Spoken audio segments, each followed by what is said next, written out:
It happened when my daughter, Emma, who was nearing her due date, suddenly doubled over in pain from labor. Out of nowhere, my grandson, John, threw a bucket of ice water on her. The splash echoed in the room, and for a few seconds, everything went silent. Emma's clothes were soaked, water dripping onto the floor. It didn't seem like an accident. John appeared to have deliberately thrown the cold water. Stunned by the unexpected act, my husband and I were left speechless, unable to comprehend what had just happened before our eyes. "Hey! What do you think you're doing?" I scolded him, but John just stood there, still holding the bucket, looking confused, as if he had no idea why he was being yelled at. Then, what came out of John's mouth next was almost too shocking to believe. "But Daddy always says, it's a spell to make Mommy feel better." What did you just say? Though my husband and I were both taken aback, we didn't have time to focus on John's explanation at that moment. John, looking worried for Emma, who was clutching her stomach in pain, seemed like he was about to cry. What on earth was John thinking when he did that? It wasn't the kind of prank that could be dismissed so easily, and he didn't seem so young as to pull a stunt like that at such a crucial time. After Emma safely gave birth and regained her strength, I brought up the incident. "By the way, about what happened before we left for the hospital. What exactly did John mean?" Emma looked at me, her face clouded with discomfort. She seemed hesitant to speak, but, seeing the seriousness in my eyes, realized she could no longer hide it. "Mom, actually..." "My name is Nancy. I live with my husband, Jason. Both of us are retired and enjoying peaceful days together." Nancy, shall we head out soon? Now that we're in our late 60s, even a short outing leaves us more fatigued, and I notice myself getting out of breath after climbing stairs. We've been careful about our diet, but improvements haven't come easily. So, in an effort to combat our physical decline, we recently started going to the gym together. When you think of a gym, you usually picture younger people, but after doing some research, we found that there are plenty of gyms catering to seniors. In fact, when we go, we see a lot of people around our age. We started going when the mornings and evenings were still chilly, but now that the heat has become intense, we've settled into a routine. As we arrived at the gym and were about to begin our usual workout, we spotted a familiar face. "Oh, Casey, good morning. How are you today?" "Nancy, Jason. Good morning. I'm feeling great today. Ready to get some exercise in." Casey is around our age, and we often enjoy small talk whenever we see each other. We first became acquainted when we were struggling with the gym equipment in the beginning, and Casey kindly showed us how to use it. Since then, we've become good friends, discussing everything from our workout routines to small happenings in our lives. Chatting with always cheerful, smiling Casey gives us a boost of energy. At this age, life tends to fall into a predictable routine, and new friendships are rare. But ever since we took up going to the gym, we feel like we've found a new way to enrich our days. We enjoyed our chat with Casey and continued with our workout. Nancy, shall we head to Emma's house soon? After having lunch and resting a bit, we had come to the gym, but before we knew it, the heat of the day had started to ease. Our daughter Emma, who is currently pregnant with her second child, lives nearby. With her due date approaching, we plan to visit her today to check on her. After working out at the gym, we made our way to Emma's house. As we rang the doorbell, the sound of little footsteps running toward the door echoed from inside. Welcome. Mommy, Grandma and Grandpa are here. Since it was a Sunday, I assumed he had the day off from daycare. Our grandson John greeted us with a big smile. He has Emma's gentle eyes and is an affectionate, charming child. Looking past John, I saw Emma, walking slowly with her large belly, making her way to the door. Dad, Mom. Thanks for coming. How have you been? Of course, we've been doing great. We went to the gym together again today. I know that being pregnant while raising a young child can be quite challenging, but Emma always welcomes us warmly whenever we visit and is thoughtful and kind. Her belly had grown much larger since we last saw her. We were eagerly awaiting the arrival of another grandchild. I suddenly realized that Emma's husband, Harrison, was nowhere to be seen, even though it was the weekend. He must have gone out somewhere. By the way, Emma, is Harrison at the slots again? Emma replied with a vague smile. Yes. I think he should be back soon. According to Emma, her husband Harrison is an elite employee who climbed to an important position at a young age. He's highly valued by his superiors and well-liked by his subordinates. At work, he has the reputation of being a good father, but on the other hand, he has a fondness for gambling and spends most of his days off at the slot machines. Harrison's gambling habit often comes up as a concern in conversations between my husband and me. It's hard to believe that with another baby due any day, he's constantly leaving his wife and young child to go play slots. Does he have any sense of responsibility as a father? Seeing Emma's ambiguous expression, I let out a small sigh. My husband must have felt the same way.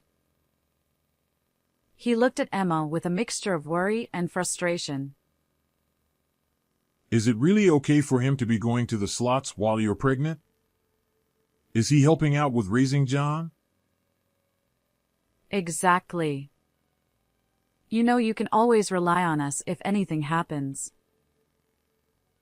Even though Emma now has her own family, she's still our precious daughter. If she's going through a tough time, we want to do everything we can to help. She's more than welcome to come back home if needed. Out of genuine concern, I tried to offer my support, but Emma just shook her head. I'll be fine. When she says that, it's hard to press the matter further. Every couple has their own way of doing things, and it's probably not right for us to interfere too much. After that, we sat in the living room, sipping tea and catching up on each other's lives. Emma mentioned that John recently started attending a programming class.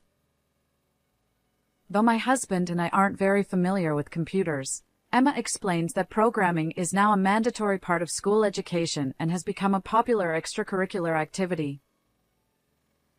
Apparently, programming classes are more expensive than other activities, but with an elite father like Harrison, it makes sense.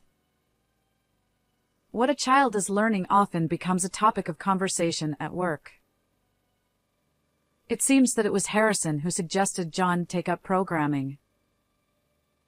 John, for his part, is enjoying the class and proudly told us all about what he's learning and what he can do now. Watching John excitedly talk about it, I couldn't help but wonder if Harrison, who's always out at the slots, was really paying attention to his son's stories. After we'd been talking for a while, I heard the sound of a car door shutting outside. It seemed that Harrison had finally come back from the slots. I'm home. Oh, hello.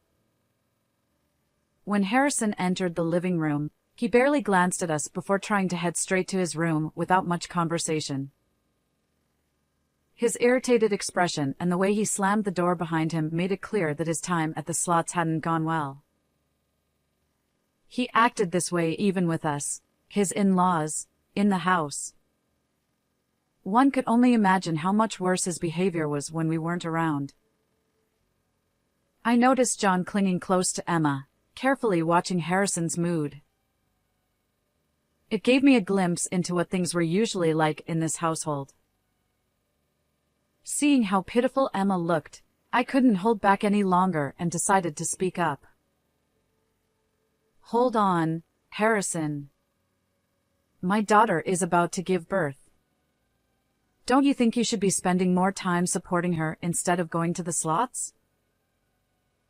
Having a grumpy husband around at such an important time must be stressful for Emma and the baby." My comment must have hit a nerve because Harrison, with his high and mighty pride, immediately snapped back at me. This is a matter between me and my wife. I don't think you have any right to interfere. How dare you? Honestly, you're too overprotective. It's the second child. You're worrying way too much. Excuse me? Raising a young child while pregnant is incredibly hard.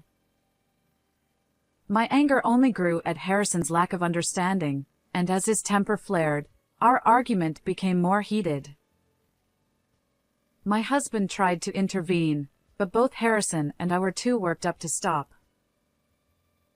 Emma, clearly frightened, stood frozen, saying nothing. In the end, Harrison shoved me in his fit of rage. Ow! I twisted my ankle as I fell.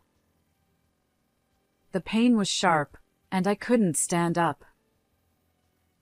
Even seeing me in pain, Harrison didn't apologize. He just shot us a cold glare before storming back to his room.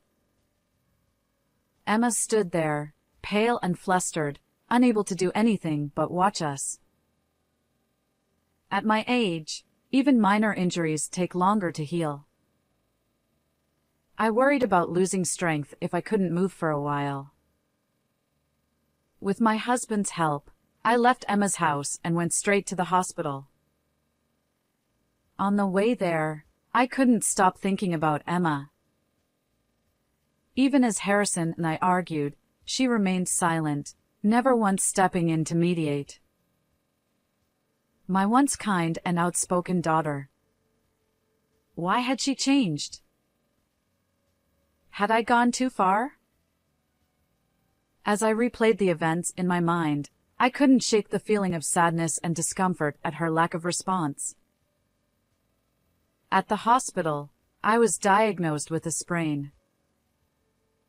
When the doctor asked how it happened, I gave a vague explanation. As expected, my recovery was slower than it would have been in my younger days, and I had to spend a few weeks resting and visiting the hospital regularly. Fortunately, I recovered enough to return to the gym after a few weeks. When I finally went back, I saw Casey, still as dedicated as ever to her workouts. She was surprised when I told her about my injury and expressed a lot of concern. That day, I did a light workout, and afterward, my husband and I decided to visit Emma's house again for the first time since the injury.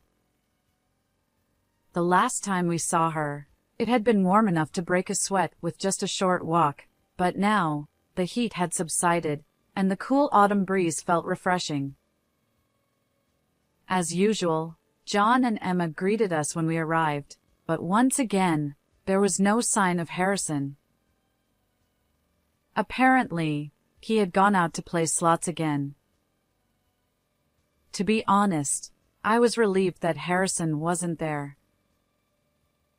It was still awkward between us, and I was worried another argument might break out. Mom, Dad, it's been a while. I'm really sorry about last time. I'm glad your injury has healed. Though she had already apologized over WhatsApp, she said she wanted to say it in person. It wasn't Emma's fault at all, but seeing her apologize with such a sad expression made my heart ache. I hadn't received any apology, either by phone or WhatsApp, from Harrison, the one who had caused the injury. I couldn't help but worry whether my daughter would be okay living with him. We barely finished our greetings when Emma went into the kitchen to prepare tea. Suddenly, she crouched down, clutching her stomach in pain. The contractions seemed irregular, but her due date was approaching. It could be the start of labor. This is serious. Can you get the car, dear?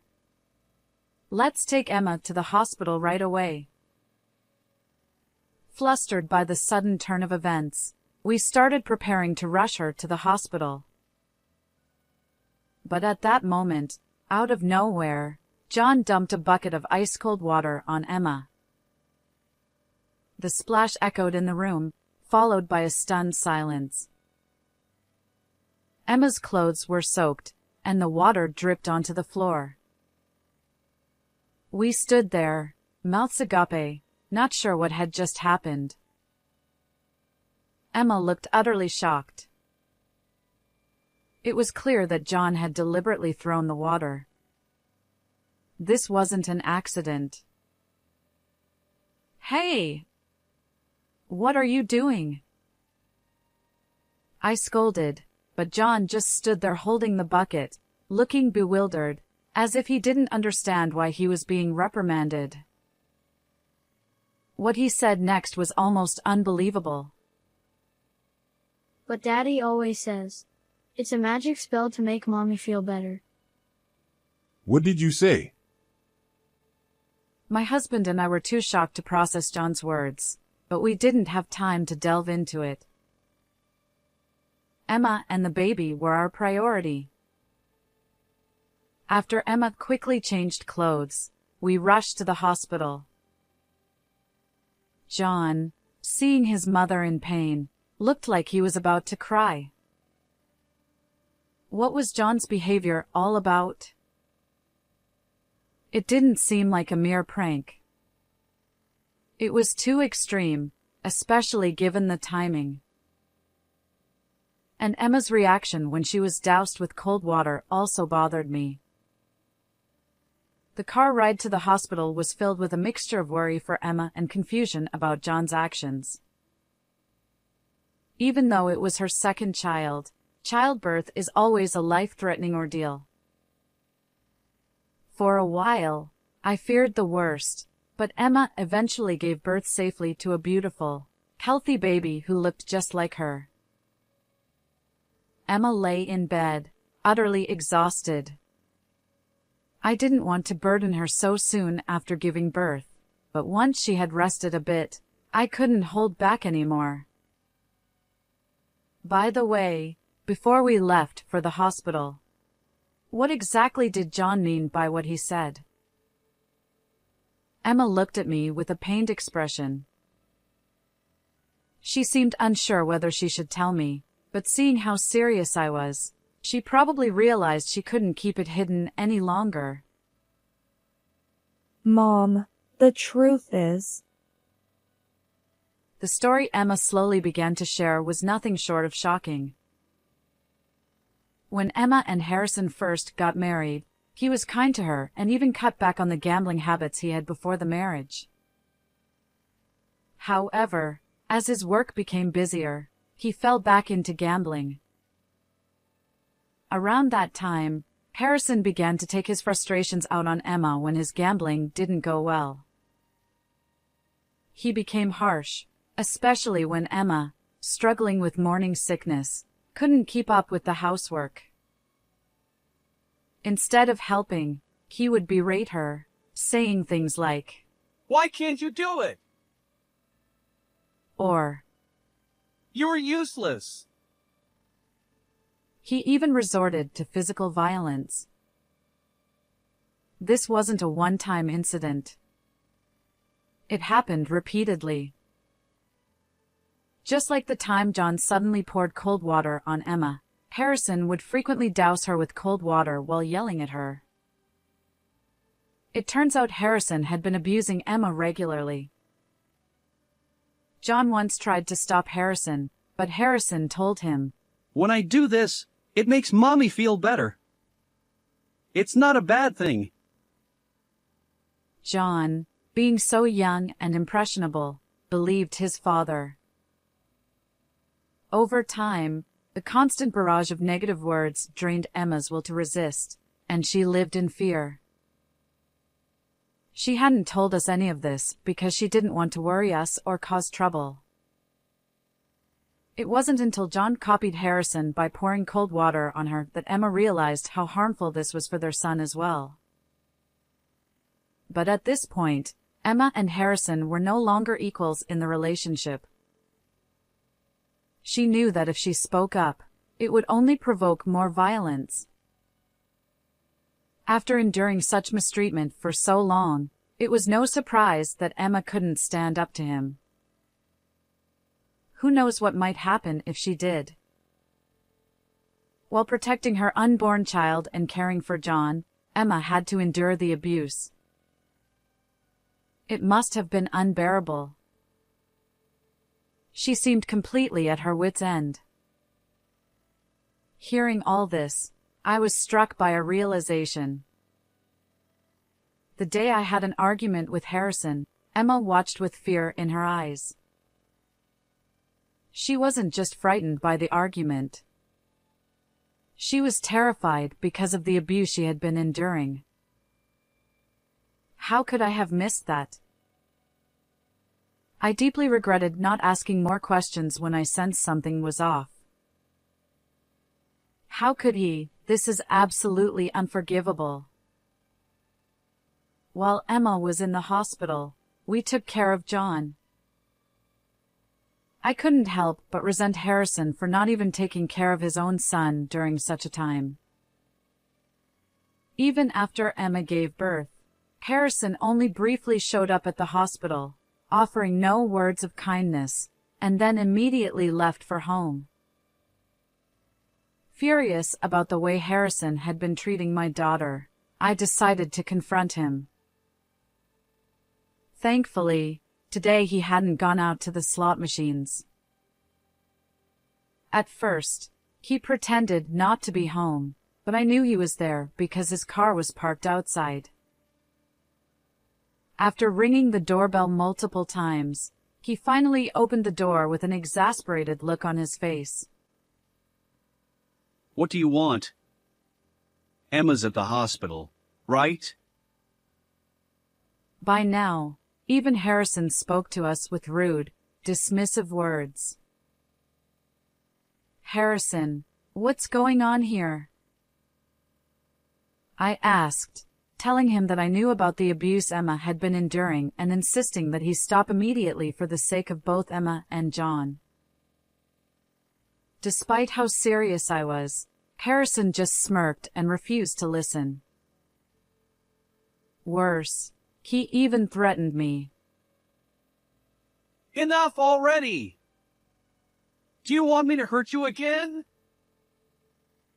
He raised his voice, growing more and more aggressive, as if he were about to hit me. I realized there was no reasoning with him. Continuing the argument would only put me in danger. I decided it would be best to back down for the moment. After somehow calming the situation, I walked home with a heavy heart.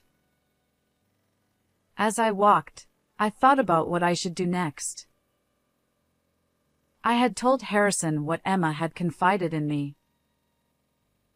When she returned home, it was certain she would face even worse treatment from him. I had to find a solution before she was discharged from the hospital.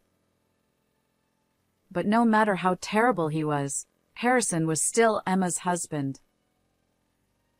I considered going to the police, but getting them involved would mean explaining everything in detail. With the neighbors watching, it would inevitably cause trouble for Emma. It seemed too harsh to burden her with more stress, especially after just giving birth. Feeling lost, my husband and I sought advice from Casey during a trip to the gym. I had once heard Casey mention having a daughter around the same age as Emma, so I thought he might offer some insight on how to resolve this situation. Despite it being such a personal matter, Casey listened intently, occasionally wincing at the awful details, nodding in sympathy. That's a horrible story. I'd love to see this guy's face. What kind of man is he? I showed Casey a photo from Emma's wedding on my phone.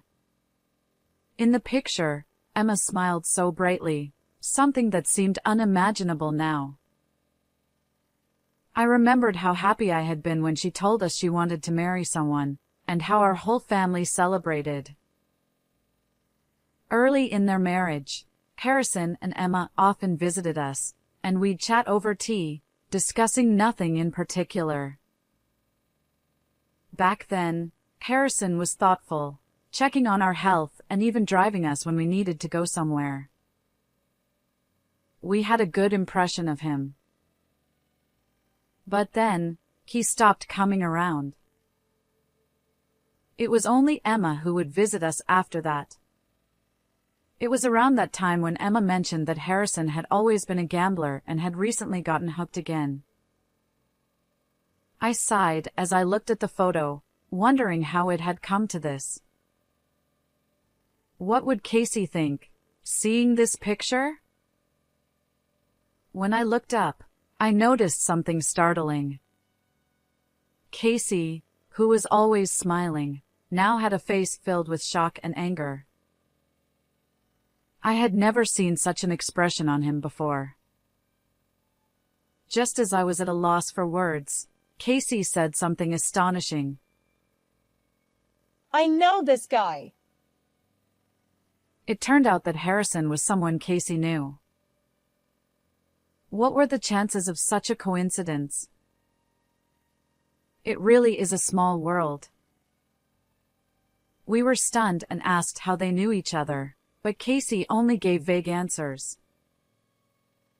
Then, he offered to come with us to talk to Harrison, and we agreed.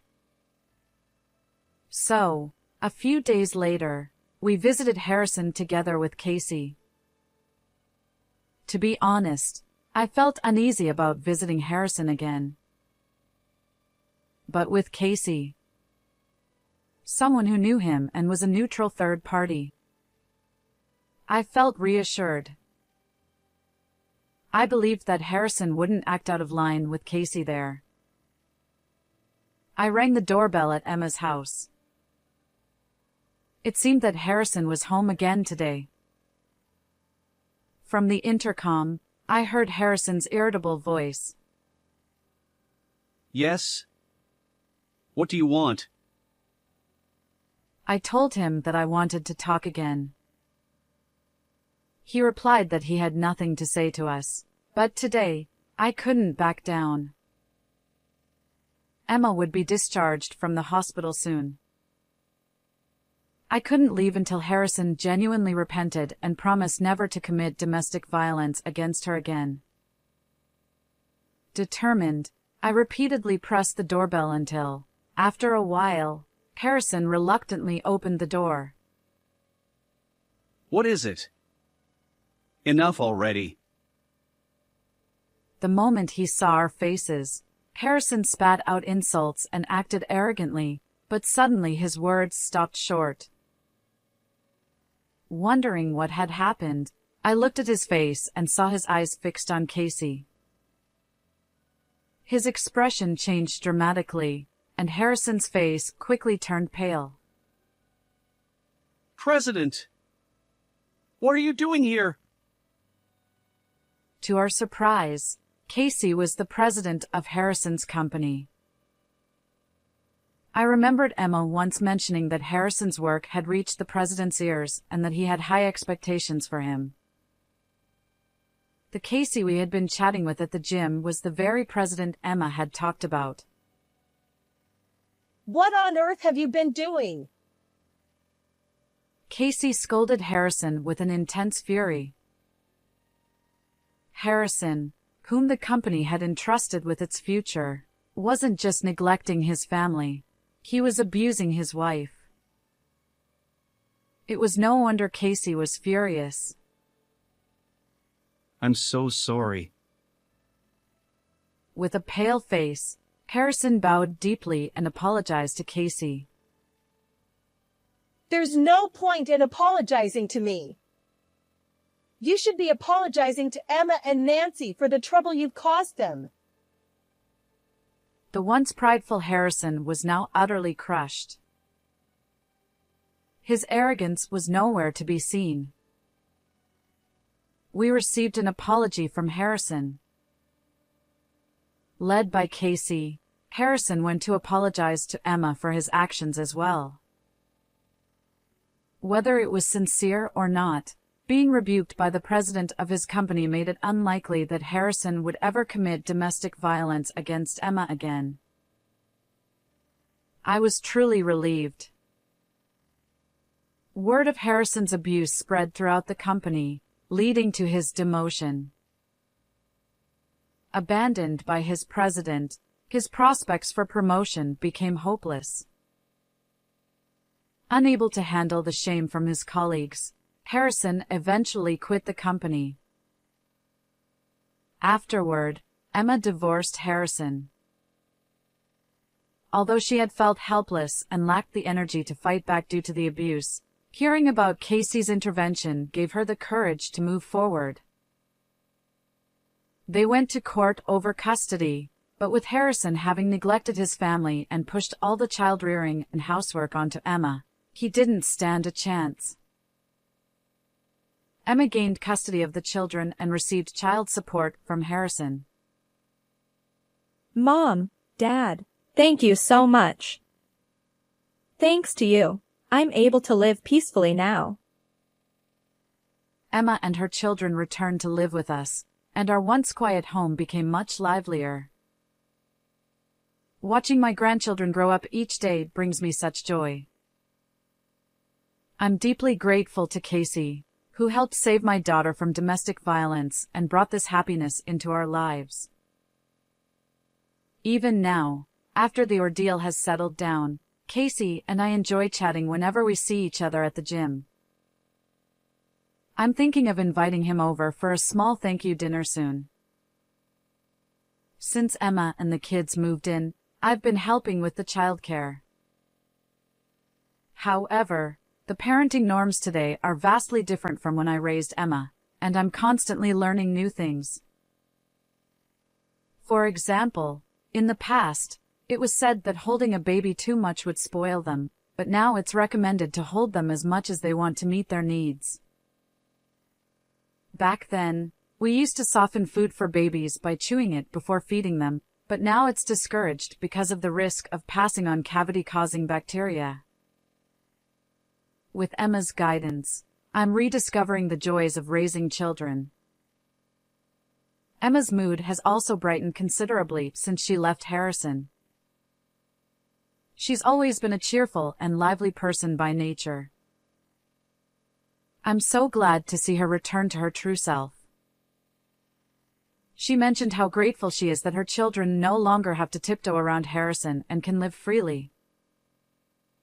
Spring had arrived, and the cherry blossoms were in bloom, signaling the end of a long and painful autumn and winter for Emma.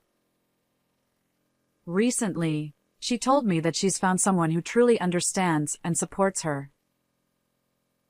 He has been a source of comfort to her after the emotional toll of the divorce, and he adores the children as well. I can't help but hope that this time, Emma will build a happy family. That's the end of today's story. How did you like it? Don't forget to subscribe to the channel.